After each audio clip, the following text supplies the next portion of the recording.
Hi, we're Oxygen Conservation, and this is the Shoe Room Sessions.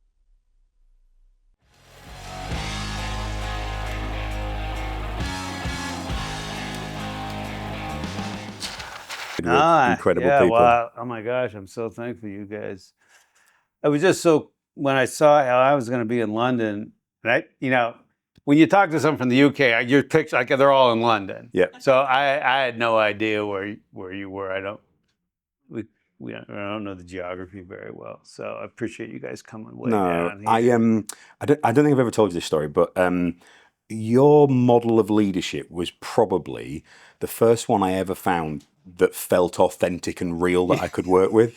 So this was 2000 and what was it? 13. The first book came out. Yeah, very good. Yeah. So I was mid-senior level management in the public sector, 2013, 14. Yeah. And I found, and I think I don't know if it was on your website at the time, but it's the hand-drawn version where you're talking over the... That's amazing. Yeah. And it just makes it so accessible for people. I checked this morning. That's had like 5 million views or something. Yeah. It's mad. It's my biggest... So, and that there's a funny story behind that. Go, shoot. Well, I was... so a book came out, I was a submarine, I was this geeky kid. I was a math club kind of geeky kid from Massachusetts. Blah, blah, blah. I don't think we have the Math Olympiad here. Yeah. Oh, yeah. So anyway, we like it in the States, and I loved it. We were a bunch of geeks. There's a picture from that time that I use in my speeches. Sometimes we're all wearing these 70s clothes.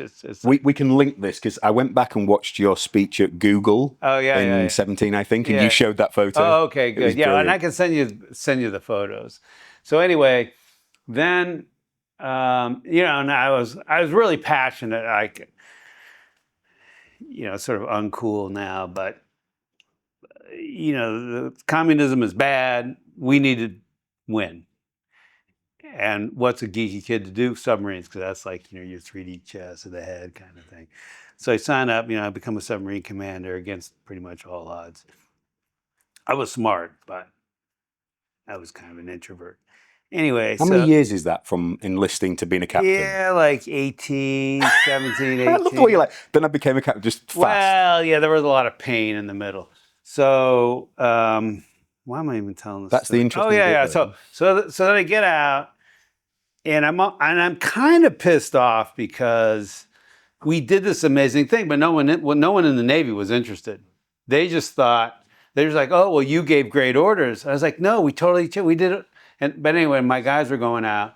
And so 10 years later now, I get a call from one of my former JOs who's now gone all the way through, and he got selected to be submarine commander. And I said, wow, it's amazing. And then he says, I'm the 10th guy, and I knew there were a lot. Typically, there's 2, maybe 3. And I hang up the phone and say, hey, Jane, talk to my wife. I say, hey, Jane, Glenn just got selected. He says he's the 10th. She says, that's the book you should write. Because by this time, I was out of the Navy. Yeah. And I've read so many just shite leadership books where they put, this is me. You want to be like me. I'm a good leader if you're more like me. And I was like, I can't. It's terrible. But then she said, no, it's got to be about the 10, basically. So it's about the 10, like we created more leaders. So I was like, because I'm a math guy. Like, had you written much before that? No, I hadn't done jack shit for writing. And then it was terrible. And so I started with, I read Aesop's Fables, Grimm's fairy tales. I said, what's a story why do we retell these stories and not other stories? So you put yourself through a literature degree. Yeah, I put myself through a literature. I said, oh, okay. This has a different symbol. Anyway, so like my flashlight, I don't know if you remember, but I talk about my flashlight. My flashlight's the lightsaber. Flashlight is my lightsaber.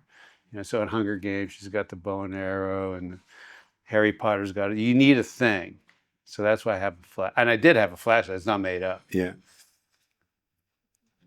Anyway, so then it came out. So I get invited to do this big speech, 500 people. I'm like, and I was kind of nervous. The speech was 90 minutes. I guess I blabbed on it. Anyway, so the guy comes up to me at the end and says, hey, can you come to my company and do the same thing? And I was like, well, sure.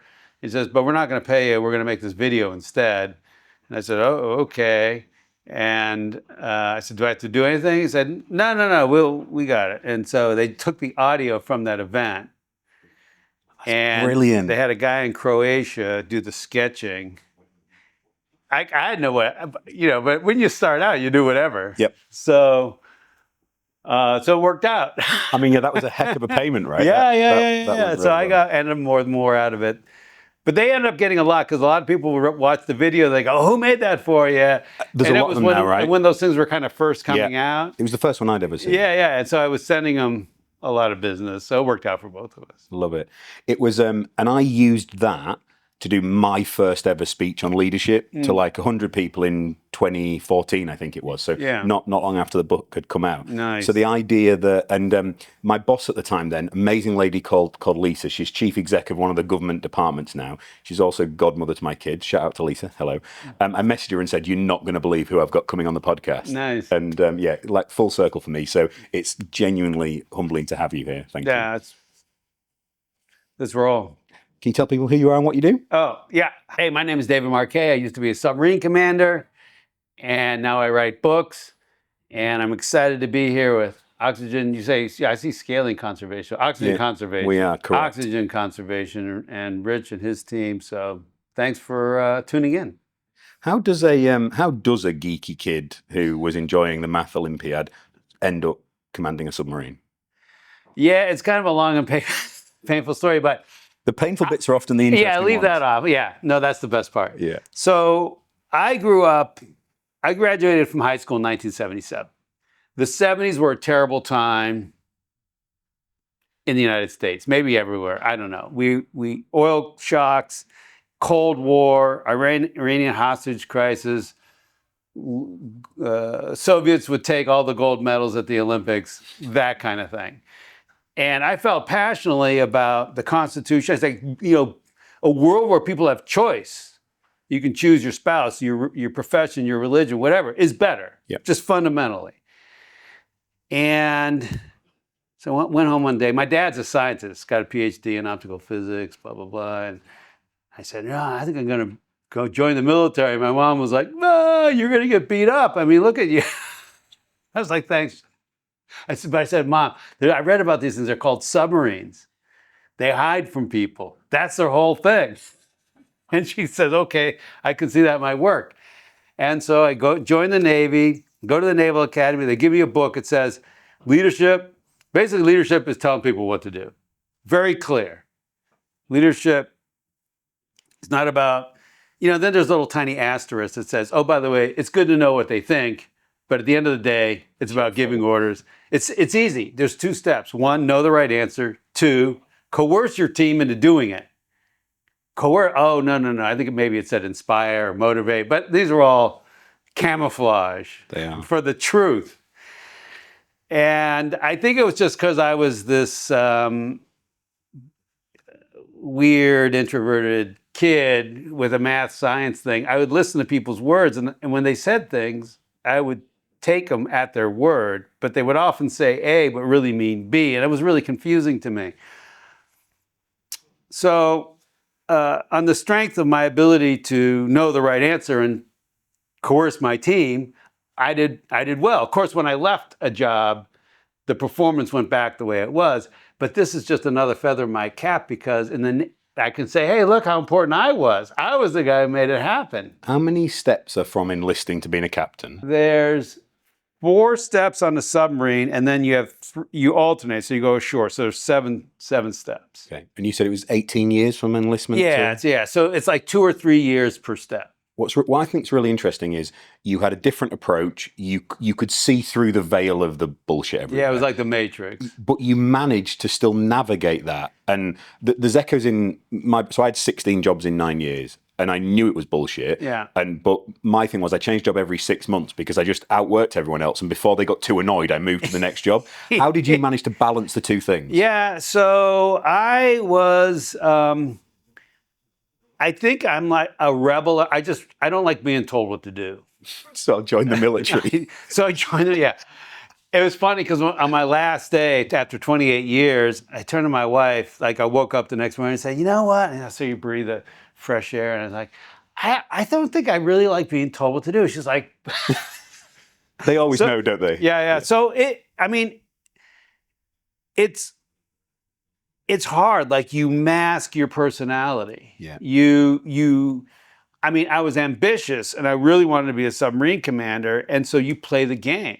And I worked really hard to do the right things. And I was passionate about getting our team doing the right, whatever it was, you're a division officer, department head, whatever we're doing.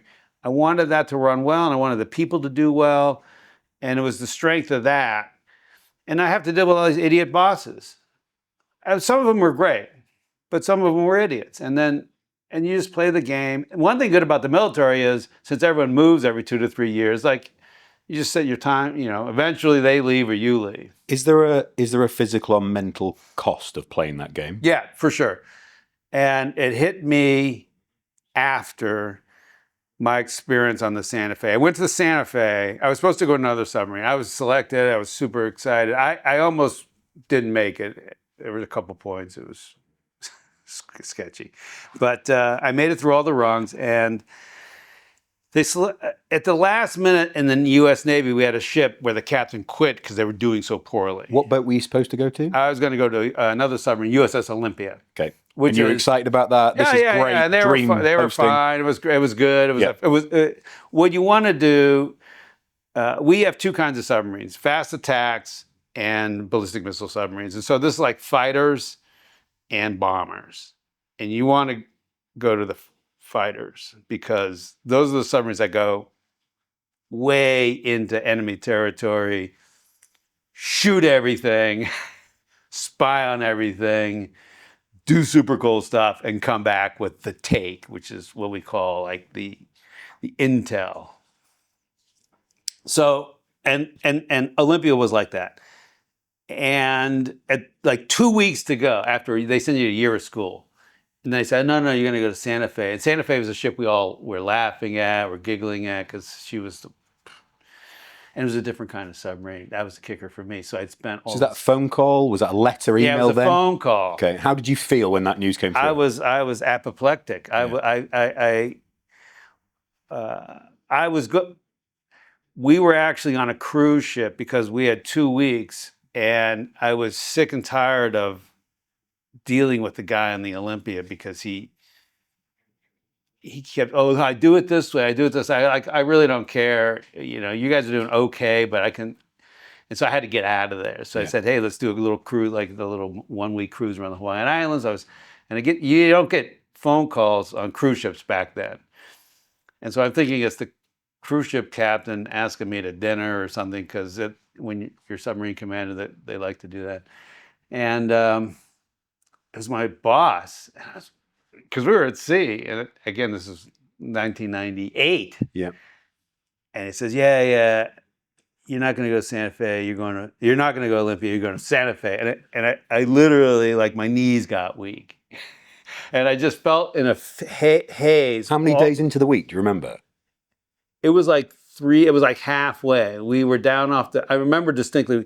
It was the evening. We were off the Big Island, and the lava was flowing into the ocean. It was coming down off Kilauea. I mean, like this. And you've just ruined your wife's first holiday. Yeah, and it was like amazing. And then I get this. It's like the juxtaposition was just crazy, and I was like, "What just happened?" This was the worst news I'd ever gotten, because I didn't know the ship. So I show up. I have 2 weeks. These are the worst. They've been told over and over again. Before we take to the Santa Fe, the cost bit of it's really interesting. So, so I was 9 years in the public sector. The last few years, I was their youngest director, running 3 different geographies. So my last team was 450 people reporting directly to me. I was 35 maybe. I had a migraine every month because I realised I was allergic to the lying. Yeah. Because I was having. The bosses were terrible. They didn't know what they were doing. It's political. It's all point scoring and just being seen to do the right thing. Posturing, virtue signaling. And I, but it's the only place I'd ever worked. So I'd come straight out of university, and this was normal to me. And the cost, and that's why I think climbing those ladders, you very humbly say, I became captain. You often don't talk about the 18 years of horrid. Yeah. And it's not just you, right? Because I would come home with a migraine, I'd be short with my wife, I'd be a pain in the ass. Exactly. So how did your wife help you through those periods? And yeah, so first of all, my first marriage, we broke up. because of work, do you think? Well, it had part of it. I can't totally blame it. The real cost for me happened after Santa Fe. Okay. So I had this amazing experience on Santa Fe where I vowed not to give orders. The team was full of energy and excitement. We flipped the whole thing around. They would come to me, say, hey, Captain, this is what I'm thinking, this is what I intend to do. We set records. We had every sailor who could, 100%, which is shocking. Wanted to stay in the Navy. Got the highest scores ever in the Navy for operating the submarine. And then 10 years later, 10 guys became submarine captains. So I'd had this amazing experience. I could see there was a different way. That coaching tree is incredible, right? 10 people that come from you to be. Yeah.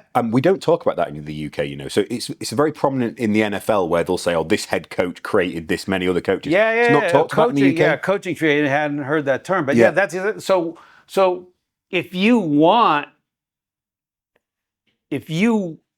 a company keeps hiring the CEO from the outside. Well, what's the signal to everybody inside? You're never going to be CEO. Yeah. So if you want to be an upwardly mobile person, go elsewhere. Go somewhere else. So all the talent bleeds out. What do you think's going to happen? And then they're like, surprise. Anyway, so what happened? So I had this amazing experience. Then I went to the Pentagon. This is where it cost me, because up to this point, it was just sort of this weird feeling like, well, this sucks, but I guess this is how it is. Because like you, I didn't know anything different. Yeah.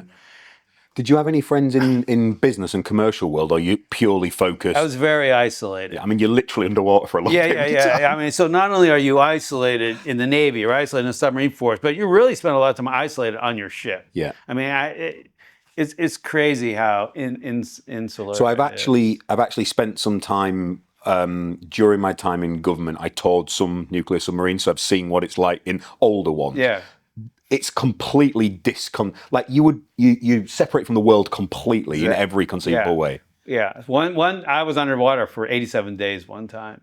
No sun. I mean, it's crazy. It's like they go from iPhone 3 to iPhone 5. But anyway, bottom line is I ended up with a heart condition. How did the Pentagon move come about? I was being advanced. It was, next thing up. Because they'd seen the successes of the Santa Fe. No, yes, but it wasn't at the deep level of how structurally did this guy make this happen, and why does he have so many more submarine captains from his ship than it? The Navy didn't know that. Like they knew it, but it was kind of at a wavelength that they just weren't measuring information. If the military is anything like the government, if they knew how you were changing culture, they'd have tried to stop you. Yeah, in a sense, but I did talk to my boss. I said, when I was writing the book, I said, hey, so what'd you think about blah, blah, blah? And he was like, well, and he describes it kind of in a very traditional, well, you were a quick study, you gave great orders, you enforced standards, all the kind of stuff that I thought was nonsense. Fit it to his mental framework and model. Yeah, but so he puts it in, and that's why the Navy, there was a couple just hilarious moments where I was sent to the Naval Academy to talk to the guys talk to the leadership department. There's 3 people lined up over there. They all have PhDs in leadership. And then there's me it's like this little rickety chair on the other side of the table. Like it's deliberately set up. It's a bullshit thing. And I sit down, and this is after my books come out, and I've been all over the world speaking and everything. And they're like, so how can we help you? It's like, okay. That's how it's going to go. But anyway, I ended up working with a very toxic boss in the Pentagon, and it was worse for me because I had seen it didn't have to be this way, and we were making decisions about Iraq at this time, and it was just it was theater, is what I call it. Yeah, we'd go to these meetings where we would try and figure out everyone else's position ahead of time, and everyone would stick to very genteel talking points, and then we'd go away. And decisions are made in the corridor outside. Yeah, and then, or it was made before the meeting even started. And then it was just terrible, and it took a toll on, and I was working these ridiculous hours, and it took a toll on my body, and so It was during that time. I mean, I can't definitely say A caused B, but it was happening at that time, and I was sick a lot. And if you ask my wife, she'll tell you, "Oh yeah, that was." So it takes a huge physical toll on people, bad leadership. But a lot of times it's just like long term. 10 years later, I get cancer, or 15 years later. It's like the expression of that accumulation of stress and pressure over time. Exactly. Like your callus progresses forward. It's terrible. And the step out from the Pentagon, how long were you there? I don't know, 4 or 5 years. It's funny, isn't it? You look back in those chapters of life, and 4 or 5 years, which is a huge amount of time, it becomes a moment. Well, I've started doing this thing recently where, I mean, I used to think that my photo album, like now I have, everyone has like thousands of photos on their phone, like that. I used to think of it as like a documentary of my life. And so like every moment should be captured. And now if it's bad times, like we had a contractor come to our house who was a crook, and, I ended up having to pay another guy to fix anyway, it's just a bad memory. And so I just deleted all those photos, and I'm deliberately deleting bad memories because I don't want to carry them with me. Do you? I llove that. It's almost there's a cathartic element of the physical deletion of the photo makes it. Yeah. When my wife saw me doing it, she says, "Oh yeah, that's like bad boyfriend. You take his picture, throw it in the fire." How do you think about younger you? So we'll weave our way through your amazing books in a sec. Would you tell your younger self anything if you could? I was such a douchebag when I was a kid. Oh, we can play top trumps. Yes. I was. There's no way you're. I think back on. I was a very studious. One thing I did right was I studied really. I took my studies very seriously, and but I wasn't social at all, and I think I was afraid. I wanted to prove myself, but it wasn't from, hey, I think we can change the world, like a positive. It was sort of an anti-negative. I need to prove that I'm worth something. I knew I was smart. I knew I could see things other people just couldn't see. And I was passionate about that. But here's an example. This is embarrassing. In high school, so I went to high school in a suburb of Boston, all white. And my parents lived there because it was a great public school system. It was a brilliant Concord. It was in Concord Carlisle High School. It's where our War of Independence started. Anyway, and there's this program that started where they started busing kids from inner city, from Roxbury, and they were all black, to our high school. But none of these kids were in any of because I was all in the honors, everything. So they weren't in any of my classes. But I could have done such a better job, like going to them. So I just we just coexisted in separate circles, but I could have done so much better. But culturally, that wasn't a thing then, was it? Yeah, right?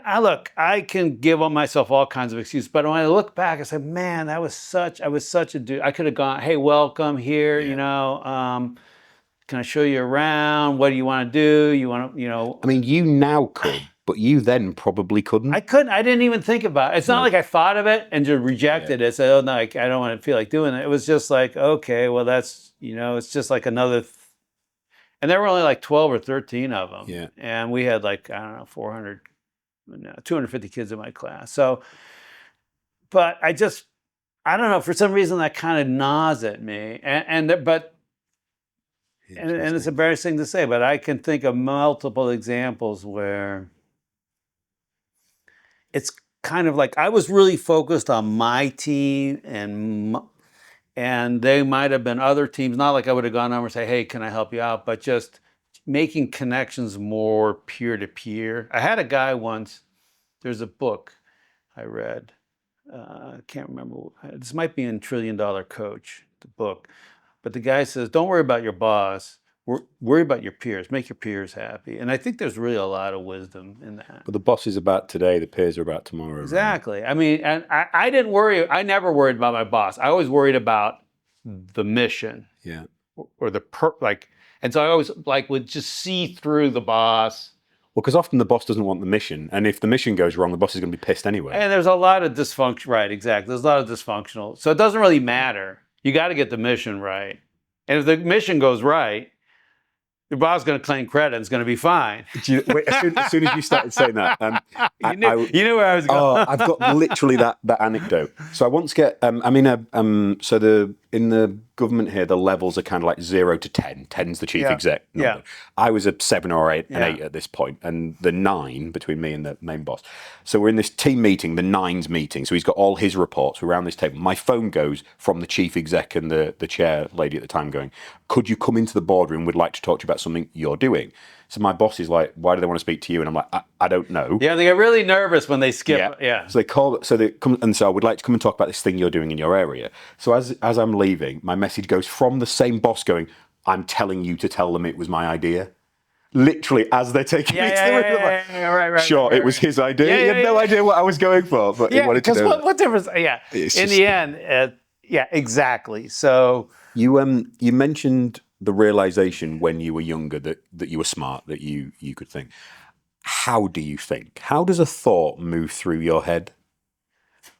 While you ponder, let me articulate how that's been described before. So one of our board members, not Adam, an amazing gentleman called Roy, I think he thinks in like long sweeping curves. When he shares a thought, it's perfectly formed, it's well thought out, it's elegant. Yeah. And then you've got Abby, who works in Elle's team. She describes it, she thinks like a diagram or a tube map. They're all like straight lines and then yes, no decisions.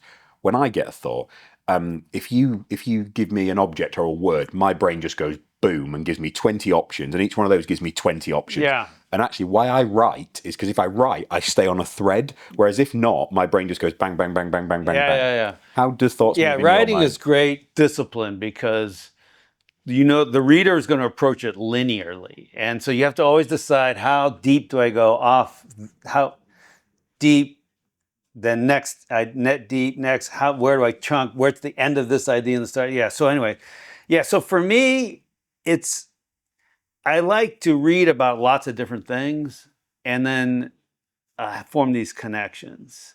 So for example, this is not mine, but like how cancer cells and terrorist cells, there's common mathematics behind the way those things work.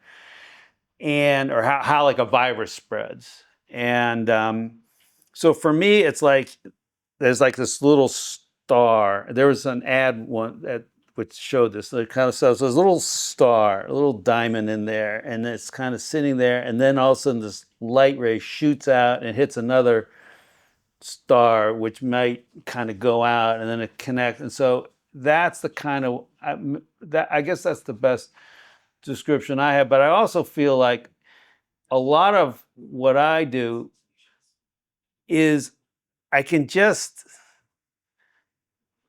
not trying to play a game, and I'm terrible at marketing because I just sit at home and I hate looking at LinkedIn and that kind of stuff.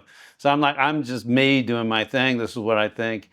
But it's basically, I'm seeing through these layers of bullshit that everyone else puts out, and I get to the end and it's like, well, this is just really another way to control and coerce people. So let's stop doing, like, we had these checklists on the Submarine or not checklists, we had these like to-do lists where the boss would come in and, okay, so engineering, you have these tasks, report on them. And like, this is just it's a huge waste of time. The government equivalent, and this is how I got so many jobs so quick, they literally listed the questions they could ask you and what they were looking for in the answers. So I just perfected every answer. Yeah. So they'd sit me down and they'd ask the question, and I'd go in with a printed sheet, like a football play call sheet. They'd be like, all right, you want this one, bang, bang, bang. And they'd be like, well, can you do that? I'm like, I don't know. Can I? And they're like, well, there's no rule against it. I'm like, perfect. So if you give me the exam paper, I'm going to tell you what the results are. Yeah, we say in the Navy, just repeating the right answer is C-level knowledge. And so many people, you would tell them this is the right answer, and then they would say, they would give a different answer. It's like, what are you not understanding here? So I was kind of good at repeating back that kind of stuff. It's you've covered a couple from the book and from reading about your stuff. I always wondered about the bits sort of away from the story. So how, as you were starting to change the culture, when you arrived, did you sit everybody down and say, this is going to be different, I'm going to do things differently? Yeah, no. And did you know ahead of time? Had you decided that was the approach, or it's an approach that developed out of necessity? So I knew we needed, quote, an empowerment program. I always wanted to empower people, and it sometimes worked, it sometimes didn't work. I now know that basically what I was doing was, like, I thought I was at a 10 on the scale of empowerment. And where I was at maybe 8 or 9, and the scale ended at 10, but the scale really ended at 100. Then there was and that's what I think where most organizations are. Oh, we empower. I tell them what to do, and I tell them, here are the resources, and here's the deadline, and here's exactly what I want you to make. But they can choose how to do it. I'm so good at empowerment. It's like, well, that's kind of bullshit. They called it freedom in a framework in the EA. And I said, so I can do as many press-ups as I want in my prison cell. In my little cage. Yeah, exactly. So I said, well, that's not empowerment. So what were we talking about?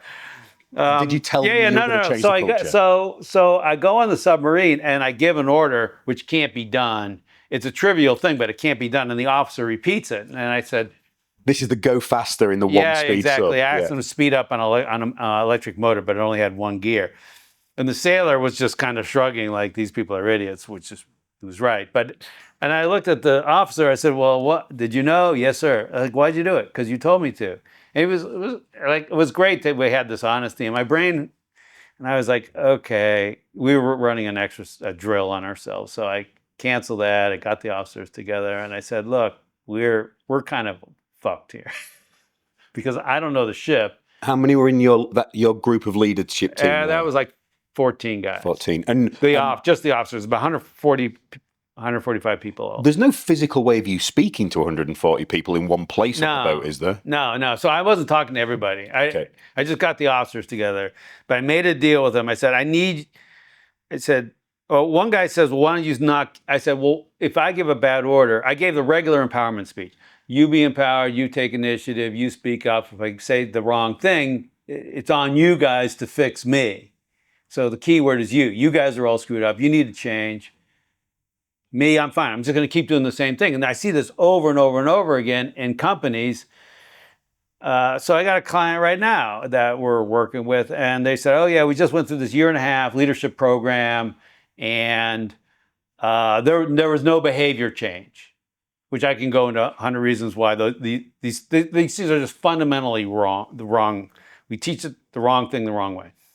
And I said, okay. I said, well, what behaviors did you change? And the CEO kind of looks at me like, what?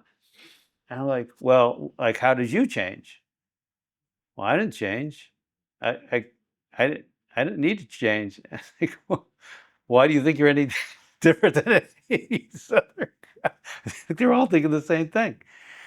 So anyway, we're gonna have fun with them. Nice.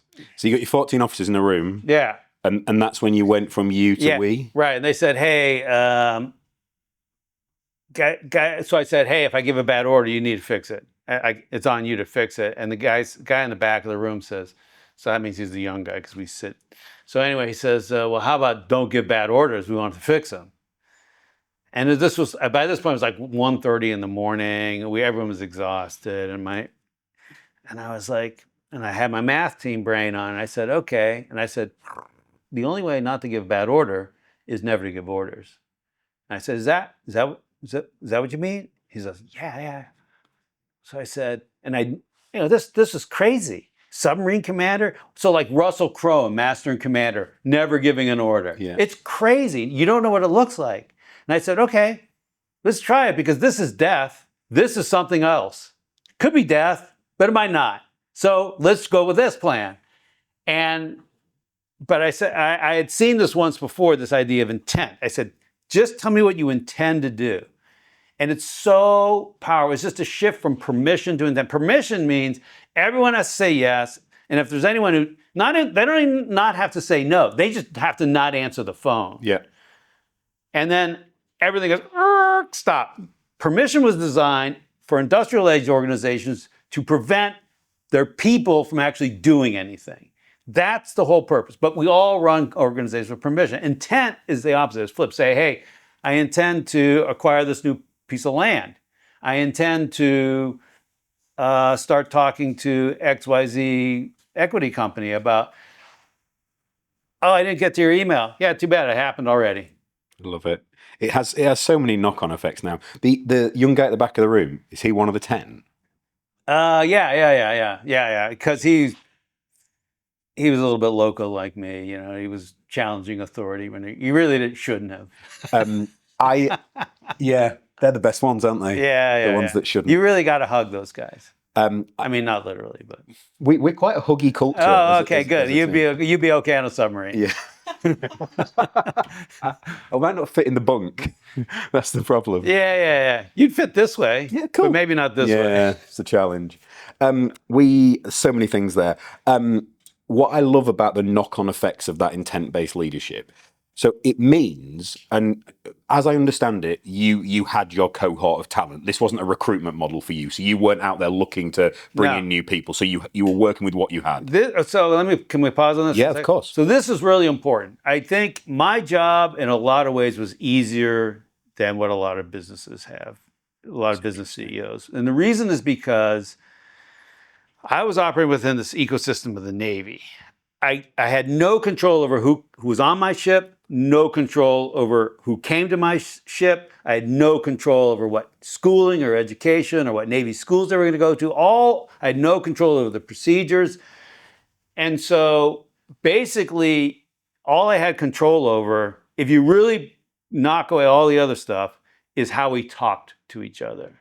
And so that, you only have one lever. You're going to press it. And so that's why every day, guys would come up to me and I would say, why don't we, is that safe?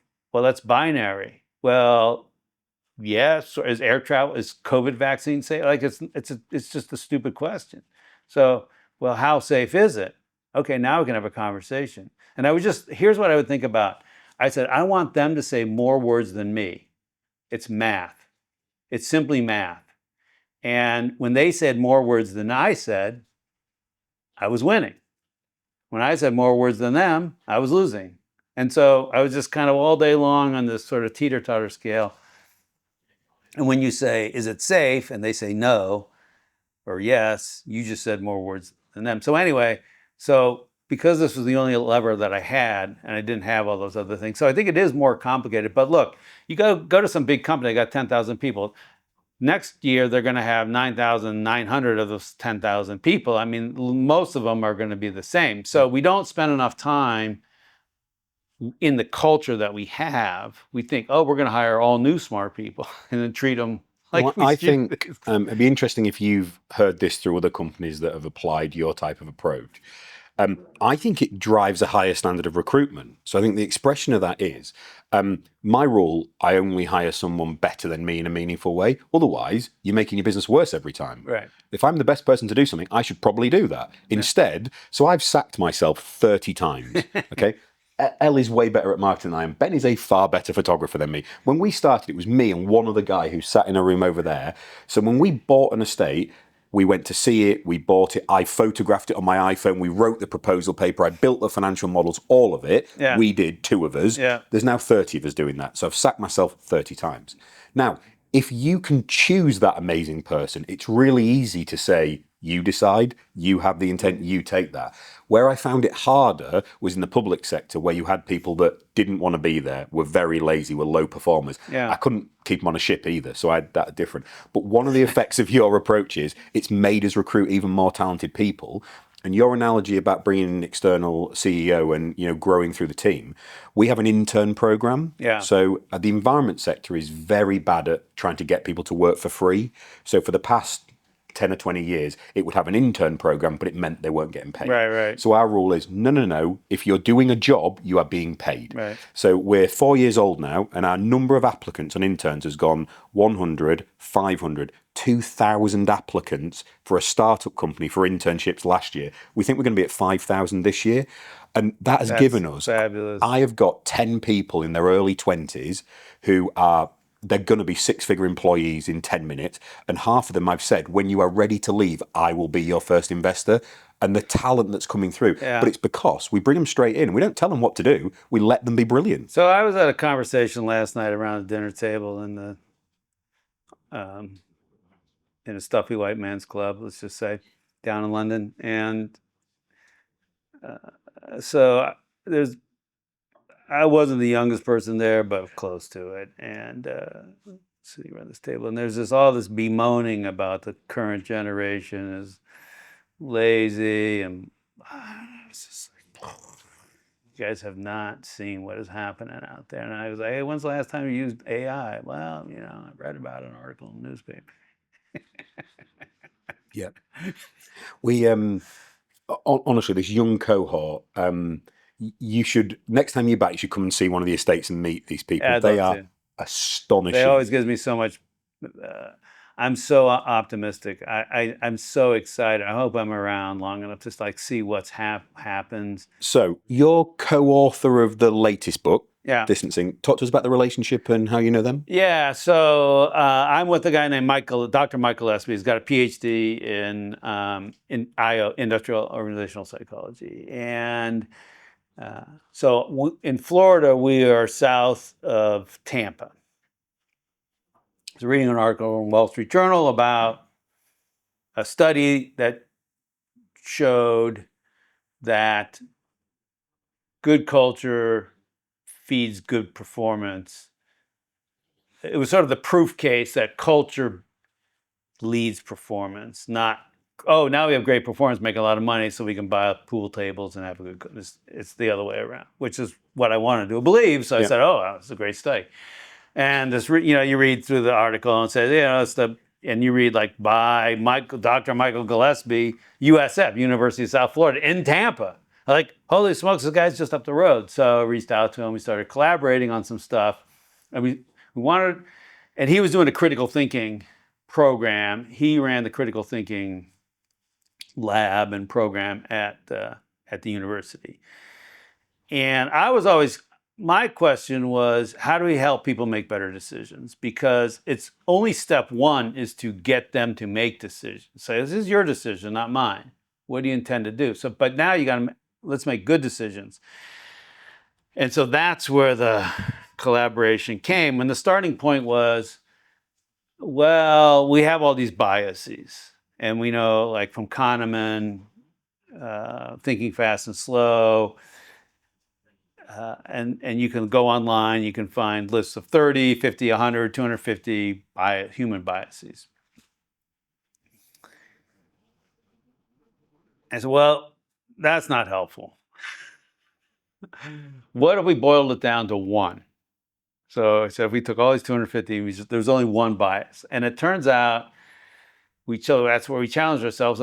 And I think the one bias is we view the world from the position of us. So I'm in this room, I'm looking out, I see the camera, I see the light, I see the outside, I see the fireplace, I see you sitting over there. You're 4.5 feet away, 1.5 meters, L's over there, 4 meters away. And so like all distance is measured from you, time is measured from right now. It's the past or the future. And I'm sitting in this chair. But humans have the amazing ability to imagine ourselves in different places. I can imagine, hey, it's tomorrow and I'm on the airplane and I'm thinking about how to go today. Or I'm a little fly up there looking down at the situation. So there are two people sitting in chairs. Or I'm somebody else. I'm my great-grandchildren watching this video. And so you can be someone else, be somewhere else, or be sometime else. And as soon as you do that, all this ego just drops away. It not 100% of course, but so much of it does. And we've have examples. So one of the most famous business examples is Gordon Moore from Moore's Law and Andy Grove, who were running Intel. Back in the 80s, they were making memory chips. And Intel made memory chips. And memory chip market was getting pressurized. They posted a loss in 83. The US also was going through a bit of a recession. And they had this other thing called the 4004 microprocessor. And they couldn't basically keep it in stock because every time they made a batch, IBM bought them all. And they were putting this new thing called Windows on these little computers.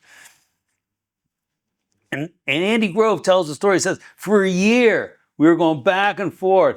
What do we do? Because we're losing money with this, but we have this. Should we shift? But they couldn't because their identity, every decision that they made up to that point is part of this baggage that comes when you look at it from you. I am memory chips. It's me. It's not just me, but it's the identity of the whole company. And then one day they're sitting, going over this problem for the 47,000th time. And Grove says, well, what if we got fired? And they just brought in new people to run the company. And Gordon Moore says, what would they do? Moore says, they would shift to microprocessors. They were like, well, why don't we do that? They was like, oh, let's look at the data one more time. Let's look at spreadsheets. Let's watch another PowerPoint. It had nothing to do with that. It had to do with dropping this distortion that happens when we view the. Do I have time for another story? Yeah, it was time for all of them. Okay, Yeah. So this happened to me the other day. About a year and a half ago, this is also a little embarrassing, but a year and a half ago, I gave a talk at a company, and they're sort of in the infrastructure side of building server farms. And they talked about this, and I sat through the whole thing, and so the CTO was there, and the CEO were talking, and they have talked about their relationship with NVIDIA and blah, blah, blah, blah, blah. And I normally I kind of invest in just, what do you call them, index funds. And I was like, man, these guys are a lot, they got a great culture. I mean, they hired me. They're doing things right. And I said, these guys are locked on. So when I went home, I took my paycheck and I bought their stock with it. And it started going up. And it was going up. And so every month I had every Friday afternoon about it, bop, bop, bop, bop. And it doubled within about, 9 months. And I'm like, oh, this is really exciting. And then it went down. I was like, oh, now I know I'm not a professional stock picker. And then it came back up about halfway, or a little more than halfway, maybe 3/4 of the way. And so I'm thinking, it's like, oh, well, this is great. I probably made a bunch of money on this. Let me go check. I look at Fidelity. Now, Fidelity manages $16.4 trillion of money, and I've been a member since 1978. And I look at it, and they tell you this is your total gain, and it was a really small number. It was green, but it was very much less than what I thought it would be. I was like, I'm a math guy. How can it be so far off? They must be wrong. The people who manage $16 trillion, they got to be wrong. So I looked at it. Well, what happened? In your brain, there's too much happening for you to know and pay attention to everything. So your brain, that very first buy, when it was the lowest price, that was big in my brain. My brain put a giant spotlight on that. Remember that? On all these subsequent buys, yeah, great, good, not so much. Oh, your brain bottom at that same price. Yeah. And this way up here, because I brought it way at the top too, all the way up.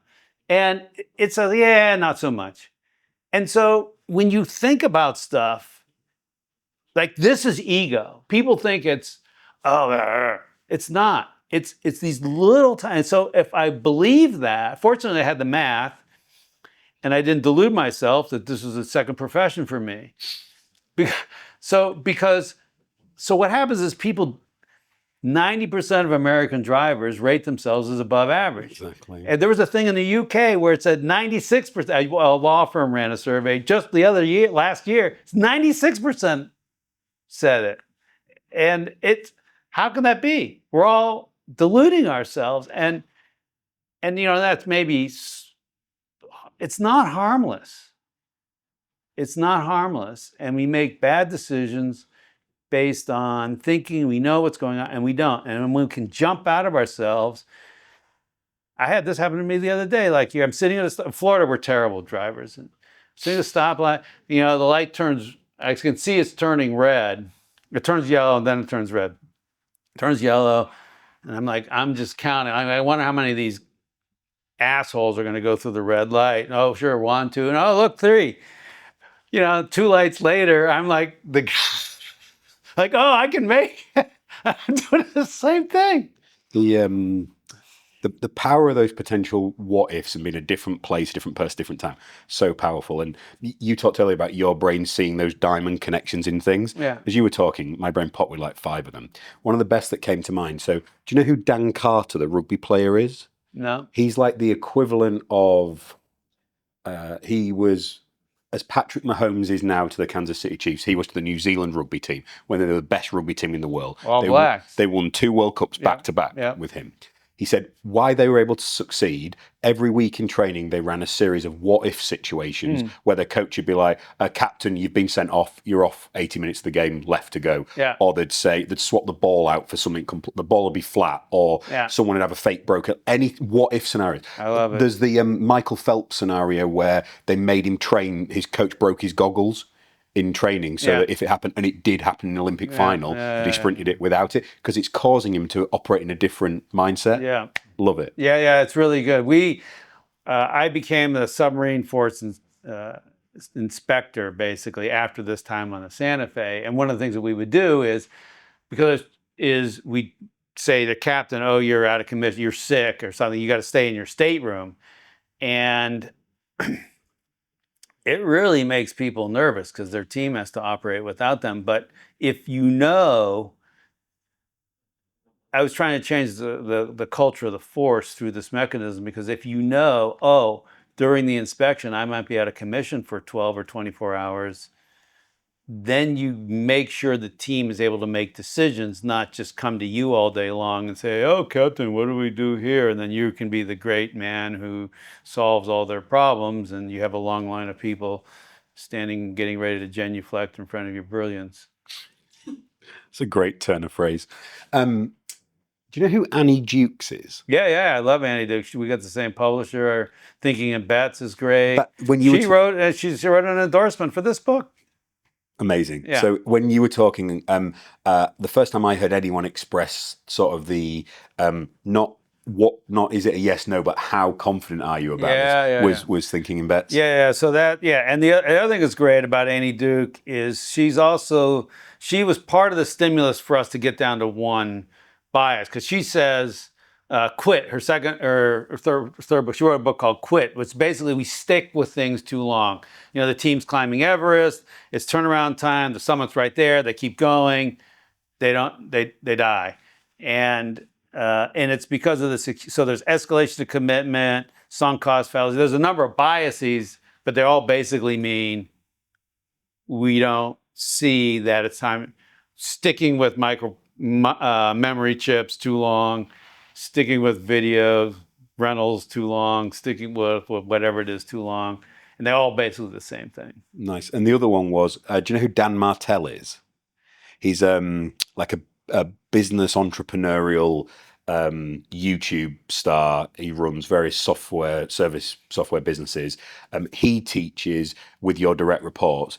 You ask them for what 3 things are they considered and what do they intend to do. Yeah. So he's literally repositioning and applying your exact thinking. Yeah. What do you intend to do? Can we talk about red work and blue work? Yeah, sure. How do you define those 2 different things? So I think life and work and sport and business is the way we live our lives. It's in 2 different ways. One way is what I call red work, which is it's the work. I'm coding. I'm picking up a glass. I'm moving things on an assembly line. I'm flying an airplane. I'm shooting a ball into a hoop. It's the work. Typically it's physical. There's activity. It's action. And red work benefits from focus. Red work is allergic to variability. So if I'm kicking a soccer ball, I want to be able to put it exactly there, not big scatters. Blue work is thinking work.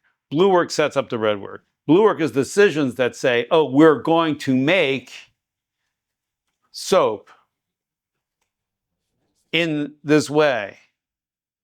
And then you go into I'm going to take shot on goal now. That's the blue work. The blue work lives in service of the red work. Blue work benefits from variability. Blue work benefits from blue work. The best thing is for most people like a brainstorming session. Well, let's really use our mind in an expansive way. Well, your brain can only be one way. You can either be hyper-focused or sort of broad and expansive, trying to take in as much of the environment, the different ideas as possible. So you got to choose. But most people don't choose. Most businesses don't choose. They say, "Oh, we sort of in purple." We're not. I think, no, you're not. You're just in crappy blue work or crappy red work, but you're not really focused, and you're not really expansive. And so I kind of see this oscillation in focus where like you're a laser and then you go really wide and you put down your pencil and you grab ideas from way over here and way over here. If I get consensus in a decision, that's when I get scared. Right. And I go find another view of, okay, who disagrees with this? Yeah, so the next thing is if everybody agrees, oh yeah, 737 MAX, yeah, definitely good to go. Then you have to say, oh, well, let's imagine we have someone who doesn't agree. What would be their case? And we get to this situations where people literally cannot express a different opinion. Well, I don't really believe that.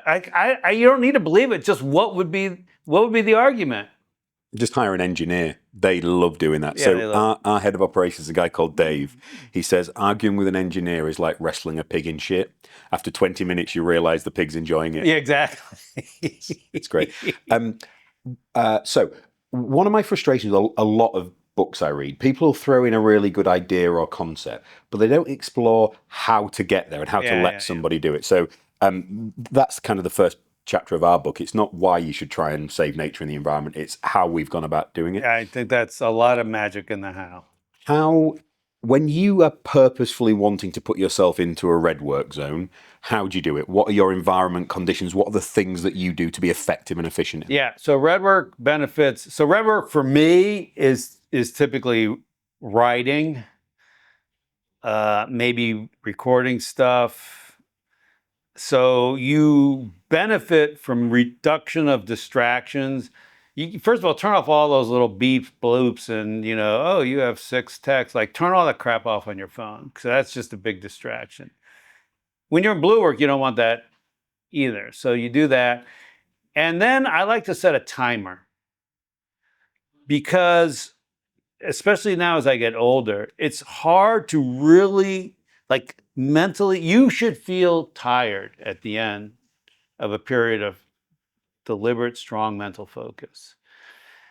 And when I know, oh, I got a timer going off in 20 minutes or 40, like mine are pretty short, 45 minutes. Okay, I'm just gonna do this for 45 minutes. But since I know I got a timer, it's gonna bring me out of my sleepwalking or this period, that lets me put 99.99% of my cognitive energy on the task. I don't need have 3% worrying about, okay, what's the next thing or anything. I don't. So I set a timer and I go into it. Okay. Do you write at the same time every day and in the same place, or what's your writing process? No, I know there's a lot of talk of that. I'm on airplanes. I'm at my desk. I get up at 5, and with his last book, I had a co-author, so we'd write separately. We'd get together, but I always like to start the day. I do a little yoga. I have a little sauna time. I like to get my workout in, have my coffee, and then kind of get set. I have, like you just it's hard. Yeah, I if I'm at home, I lift every morning. That's my thing, Yeah. and then coffee, and then I tend to write a lot when we're traveling. Yeah. So I don't do a lot of the driving, thankfully. The team rip the piss out of me for that. Yeah. But because it's dead time. If you're driving, you're not doing anything. Yeah, that's right. So- I hate to drive. I have this argument with my dad. Dad, why are you still drive? He's 89. I was like, here's Uber. Never drive again. And So I write, like, most of the first book was written while I was sat in the back of a car moving between places. That's hard. Oh, I don't get travel sick or anything. I'm fine with it. And actually, I'll come out of we'll have bought an estate, we'll have dealt with a local community, we'll have had a challenge, and I'll start getting my thoughts down and start exploring them and picking through. Yeah, them. I think being I use Otter AI a lot, where I just dictate it. I like getting, I'm going back to my old ones, getting the transcript, audio, converting it to text, and so I can feed into the. When you read your stuff back historically, how much of it do you like? When I read Turn the Ship Around, I'm like, this doesn't suck. This is actually pretty good. It's like, I wrote that? I mean, that's really pretty good. Yeah. But it's funny because I wrote it 6 times, and it sucked. I hated it. And I call it this it was like arm's length. I was like, I'm here, let me preach to you.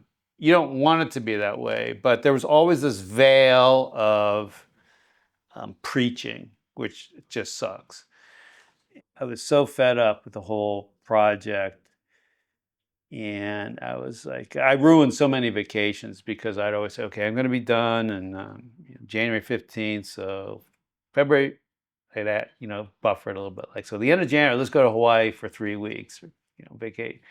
And of course, it wasn't done. Then I'd be in Hawaii feeling bad. I wasn't writing, and I'd be on vacation. My wife would be like, "You're an asshole. What are you doing?" And so I fucked it. And I just really wanted to be vulnerable and kind of go into like what my fears and worries were. And that's when it turned good. Literally, that's my next question. This has flown beautifully. So I was born in '83, right? So grew up with leadership role models of Schwarzenegger and Rambo and the like really rah leadership. Yeah. Jack Welch. Vulnerability, not a thing. Yeah. You don't speak, you just hit first and you lead from the front, you're the first through the wall. Right. And it took me a long time to be honest about. So and I'd captain sports teams and things, and you always had to be the toughest and the strongest and everything. It took me a long time to get to the point of being able to say to a team, do you know, I'm having a bad day. I'm tired. This is difficult. Exactly. How do you think about balancing vulnerability and authenticity versus ensuring the team are still confident in your leadership? I think, so submarine commanders are the same way. I think we were so hard pegged over on the zero vulnerability that I basically couldn't go too far the other way. I would go here, and I think I was I was like, oh, I can, and for me it manifested in I had these little sentence starters like, I'm worried about, what concerns me is what's keeping me up at night, what I'm mulling over, and so I had these little, and I came into it thinking, well, I can't just say I'm worried about this. Here's what we should do. I didn't have the answer. I just said, what I'm worried about is preparations for the next weapons load when we're in the middle of this other thing and we really don't have time. I'm not sure how we're going to pull that off. And then the team would be like, so the traditional model, they would you'd have locked yourself. Well, your predecessor would have locked yourself in a room, come back and said, "You're doing this by doing this and this." Or I would sort of ignore the concern, and my reaction to the concern would be an attempt to over control like that, or I'd say, "Hey, weapons officer, come, give me, what's your plan? And I would sort of be snippy and jerky with the person. But it was because I was feeling, I had anxiety. So it would manifest itself like that. And that segues beautifully into the importance of language. Yeah. I'm a huge fan.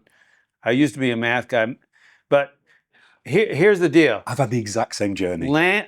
The original books were called codexes because they were code. Language was code. Writing down language is the original code. Language is coding. Language encodes the structure of the interaction. I feel I've come to and I'm moving to France, so I'm learning French, and I love seeing how how the French words come into English, and like why in French is like fourchette, cuillère, and couteau for fork, spoon, and knife, but why in English fork sounds like fourchette, but the other two don't sound like anything like it. So like what? And there's these reverberations of history in the words and the way we use the words that I think do you know much about Bletchley Park? You mean the code breakers? Yeah. Yeah, well, I watched Imitation Game. Have you ever been to the place? No. Oh my God. Okay. Next time you're in the UK, I want to take you there. Okay. You will adore it. Yeah. So I went, so my wife's got a first in maths, and she did her dissertation on the maths behind the Enigma code. Yeah. So go back 10 years, now this is pre-AI, but go back 10 years, it would have taken the fastest supercomputer in the world a decade to break the Enigma code, and people did it with pencil and paper. Okay, but what's beautiful about it is they found the code breakers using crossword competitions. Right. So it's the relationship between the two things.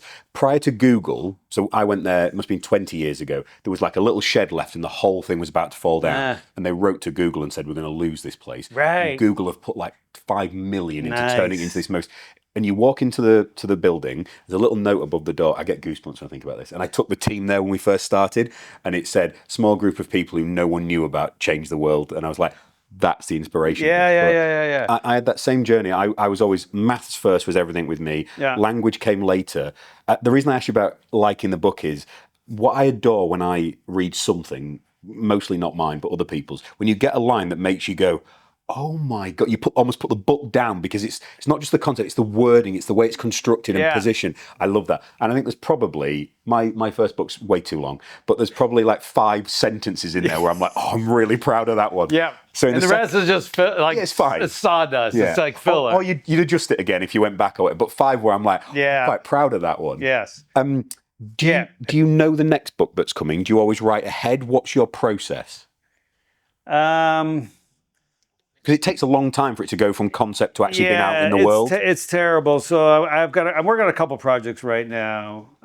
One is a friend of mine, Bob Reeves, who runs the Foundation for Leadership Through Sport, which I'm seeing them this afternoon.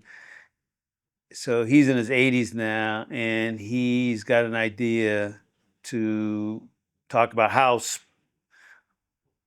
like fair play, I think, like this would be the working title of this book. It's like how sport rewards you in ways that result in people's behavior being more like how we want them to be in business. Like the immediate, like you can't bullshit your way. You got knocked down. He beat you to the ball, whatever. You can't, you didn't make it over the high jump. You can't bullshit your way out of it. So is one little tiny part of it, but like the teams and the sort of the contract between the teams about how you're going to play within the rules. Just one quick story on that. Do you know who the Brownlee brothers are? No, I don't know anybody. So it's apparently. Alistair and I can't remember the other brother. So they're 2 British triathletes who were like world champions and Olympic champions. But it's two brothers, the older and the younger. At one of the world championships, the younger Brownlee was winning and like collapsed like 10 yards away from the line. And in second place was his brother, and his brother picked him up and carried him over the line. And that's the pure example of like fair, because he could have beat him and he's like, no, that's not how I want to win. Well, that's his brother. But I mean, imagine if it was just a plain competitor. That would have been even more magic. But It happened in the Tour de France, right? Last year, Jonas Vingegaard and Tadej Pogacar slipped off, so Jonas waited for him. Yeah, no, those guys are they're next level. And I'm a big Tour de France guy, and we go and watch every summer. We go Love try it. and watch a few stages. Are And you watching the Velta at the moment as well? Do you watch the Spanish one too? yeah, on TV. Yeah. But I'm a couple stages behind. There's a So chapter in my book about how I equate the administrative staff in the business to domestiques in the Tour de France, yeah. and how in businesses we don't celebrate them enough. One of the stupidest things I see executives do when they don't worship their PA or their exec support, the person who spends 99% of their time trying to help you, Yeah. and they fix 99 things that go wrong. You didn't even see them. Exactly. Yeah. The people criticize the one that they see. So my rule, Louise, I adore you, thank you. If anything goes wrong, I'm like, it's my fault, I did it. It's totally on me. Of course. Yeah. So, and there's issues now on UAE Team Emirates where Ayuso is Yeah. kind of doing his own thing, and the team announced in the middle of the Which thing, is oh, weird, you're going, right? we're ending his like it's just a giant shit show. Yeah, and then he ends up winning a stage the day later as well. It's like, I'll show you. one for you cycling geeks out there. But and then there's a scene from last year's tour where Tade, who's just ridiculously incredible cyclist, but he just seems like such a great guy. He lives in Monaco, so I'm going to live in Nice, so maybe I'll see him on the road. But there's a scene where he drifts all the way back, and the commentator's like, "Oh, Tade, is he in trouble?" And he goes all the way back to the car, gets a bottle because one of his guys has just been hammering it on the front. Yeah. Then he comes all the way back, like nothing. It's just a club ride. So within Come himself. all the way back, so he sort of plays domestique, and he hands his guy the bottle who lasts for like another, because he knows he's getting near the end. He lasts like another 30 seconds, and then he's off, and then Tade goes and does his thing. I think so I'm only talking about startup environment now. So we're 4 years old, nearly 40 people in the business. Some days I need to be the domestique still. Yeah. So we literally had it this weekend, right? The team are going full pelt. They've been in the red zone for ages. I called an all-staff call on Friday afternoon and said, look, I want no one touching anything this weekend. Yeah. You need a Yeah. break. I pulled a heavy shift this weekend to move things forward because Yeah. I needed to, because Yeah. they needed a break. Yeah. And if you're always expecting someone else to be your domestique, they won't pull for you when you really need There's to. so many times that I see leaders happy to preach or tell other people to do things that they themselves will not do. When we start an engagement with a company, the first thing we always tell them, this is the exercise. They say, oh, how can I'm talking to head HR, like, how can I prepare my team for? I say, have them do this. Next time they go to a restaurant, don't order. Get the server to choose your meal, and you discover what they've chosen when they put it in front of you. Not the safe, oh, well, what's good, chicken or fish? Oh, fish is really good. Okay, I'll have the fish. No, that's too safe. One, it changes the script, but it also puts you in a position of uncertainty. But it gives them so much more freedom of maneuver and creativity. And so you see, like, how does this change their experience of dinner? And some people, they're afraid. Some will be, because like, well, what if they're making it wrong? Because now you can be wrong. It's safe to just say, oh, tell me what to do. Okay, I want chicken. Yeah, great. no one ever gets fired. No for one doing gets the fired. Same thing. Yeah. We bought IBM. It went down. But, it's IBM, so can't blame us. I'll send you a link to a podcast. The last podcast we did in this room was this amazing lady called Annabelle Thomas. She was the first founder of a new whiskey distillery as a female in the UK in like 100 years. And she literally started on the premise of no one was ever allowed to say, we've always done it that way to her. And because she came in as someone who hadn't worked in whiskey, someone who was female, walked into a room full of literally like your dinner guests last night. No baggage. I think I've seen on the airplane, I think there was a little documentary about her. She's amazing. Absolutely amazing. So let's look ahead a little bit. What does, and you talked about this a little bit earlier in terms of your optimism, what does great leadership look like in 2030? I think we're going to have a lot of help from AI. We're going to have AI employees, AI assistants. I think this isn't leadership, but I think should be less loneliness in the world for, even the leader who feels like a lot of loneliness. Do you think that's a consistent theme with the chief execs and the seniors you work with? They feel loneliness? Yeah, I mean, they have a lot of superficial encounters, but a lot of them can't really reveal what's going on inside of them. They can't, or they choose not Well, to. yeah, right. They feel like they can't. So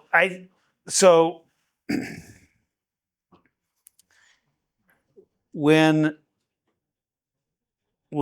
work was physical during the Industrial Revolution, we had a certain structure of how we organized companies, and most people were not well educated. That's not that they weren't smart, it's just they weren't well educated, which unfortunately we equate these two things a lot incorrectly now. So work was structured in a certain way, which was fundamentally coercive.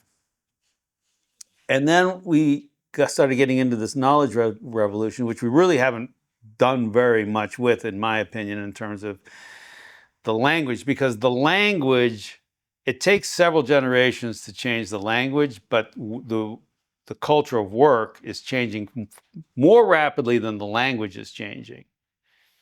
So as a result, we now have a disconnect where the language we're using is appropriate for an industrial age environment. And I think there's going to be another shift like that, but it's coming. The thing that's interesting to me is it's coming before this last revolution is really played through. And I don't know is the answer. And That should probably be the answer to every question we answer. I don't know, but I don't know, yeah. but here's my. So I don't know, but it'll be. We're going to have to change the way we talk to each other, and we're going to learn it. We're already learning a different language to interact with AI. Like writing prompts for AI has made me a better leader in my company, because you think about, well, how come give me a picture with a cat pointing at an airplane, and I'm thinking on a tarmac at the air, say, well, why did it screw that up? Oh, because I didn't tell. Because I want to pretend like the cat is using flight radar or something like that. Yeah. So and then you got to give it some. So now you learn. Oh, so I need to give some context, and then and oh, by the way, I want a 30-second video or a Word document. So I want a 5-column, and so if you make it too narrow, then it's just fast feedback on the clarity of your instructions. Yeah. And even like, oh my gosh, I'm using deep thinking models, so I had to wait 30 seconds, and then you see this thing is like, oh no, that's not really but it's like, it's not the AI, it's like what, and so now I'm thinking, oh, all those times where my team really didn't know it was maybe me. Yeah. So I think I don't know. I think it's going to be super interesting and super exciting. How do you what's clear is you're not going to get caught in that trap of being lost by the generation moving on and not continuing to learn and develop. But I'm interested, how do you learn? How do you get new information? What's your way of absorbing things?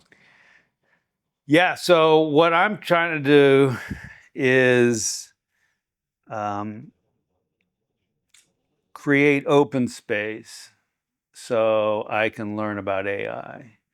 And I have a couple buddies who are kind of deep into it, and we schedule these AI weeks where we just hang together for a week and try and clear the calendar, and we're just going to do. And since we're all running, we all have good use cases. Like a lot of my use cases have to do with helping writing or creating content or creating derivative content. One of them runs a travel agency. One of them does math stuff. And so we kind of, there's coding. And so we get in the morning, okay, what are you going to work on? So we go, and then we go off. So it's all, I like the collaborative. I picture my life as if I'm a university student. And so I'm learning French, and I'm doing a lot of it's on the apps. So I can do it at any time, but I don't. I schedule it in my day. Say French class is from 10 to 11.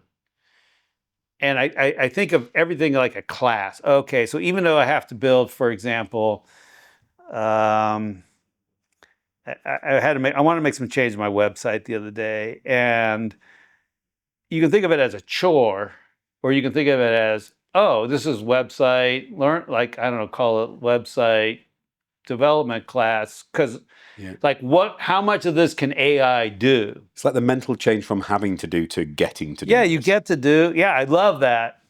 And that's a language flip.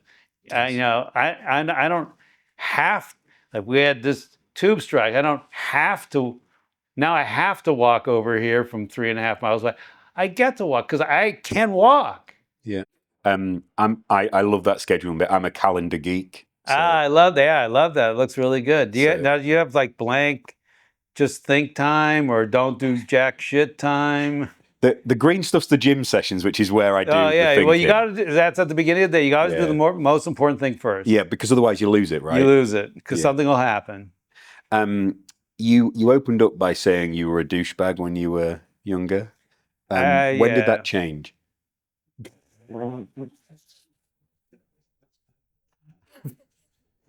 I don't think it's changed. Do you I think I'm so much better, but I'm sure 20 years from now when I look back to, I'll be like, I had the interview with that oxygen guy, and I just, well, what a dude. Why did I say that one? Oh, well, you got a room full of people who think you're great. So. Well, yeah, no. I mean, you could be pretty, good and still be kind of a douchebag. My answer to that question is when I met my wife, Oh yeah, I was stood outside a nightclub and I was being loud and obnoxious. Yeah. And this tiny, beautiful little blonde girl taps me on the shoulder and says, "Shut up, nobody cares." Yeah. And that was a life-changing moment for me. Yeah. And you listened. Maybe She would say it took a few goes.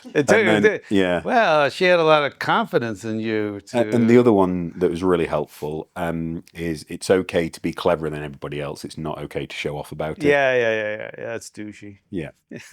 So we go to Curacao. I go to Curacao for a swim camp every year, and Curacao, they have a phrase "super douchey," which means great. Yeah. In Papiamento, down there in Curacao. So people have these t-shirts say super douchey. Super, you get t-shirt, super douchey, and we just go, like, man, that was douchey. That was super douchey. We're just all like, when we're back in the state, we laugh. Language. No one knows what we're talking Language. about. David, this has been an absolute privilege for me. Thank you for finding the time. It's so exciting. What haven't I asked you about that really matters? My brain is empty. I've been going full tilt for, I don't know. It's good, I think. Perfect. Thank you so much. Yeah. Really appreciate the time. Cheers. Yeah, thank you.